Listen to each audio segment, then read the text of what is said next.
I'd argue grocers don't feel the pressure. I was chatting with Sobeys today, specifically about the calls to have their plans brought towards committee by November 2nd, and they reiterated that they have no plans to share any of their tactics prior to them actually happening. You've specifically called for grocers to be more transparent. So when you have the heads of these large companies defying your requests and saying they don't plan to follow what happens at committee, how is that grocers feeling the pressure?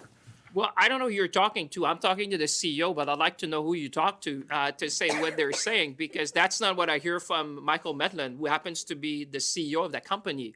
So maybe they need to organize their organization in a way that they have a constant messaging in terms of what they intend to do. Now, there's two things. One of the things is to answer the call of the government on behalf of Canadians to stabilize prices.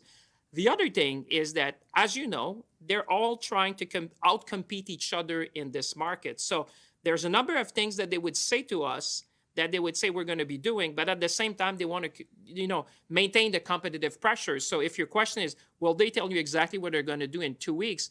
They may or may not. I'm pushing them to do that. But what we're going to be monitoring, and I spoke to Michael Medlin. You can ask him. Actually, you should call him and tell me what he tells you, because I'm going to call him back and just after this press conference, and I'm going to ask him.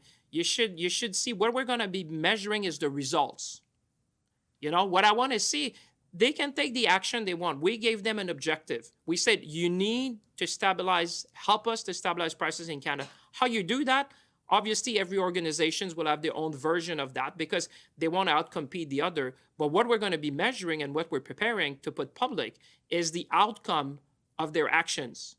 And like we said with the Minister of Finance, we've been very clear. If we don't see meaningful results, we're going to take more actions to make sure that we protect the interest of Canadians. That's really what we're going to be doing. And I can tell you, we're preparing the reporting guidelines now. They know that, and they will provide the information. We'll make that public, and we're going to continue to put pressure. And if we need to do more, we'll obviously do more on behalf of Canadians.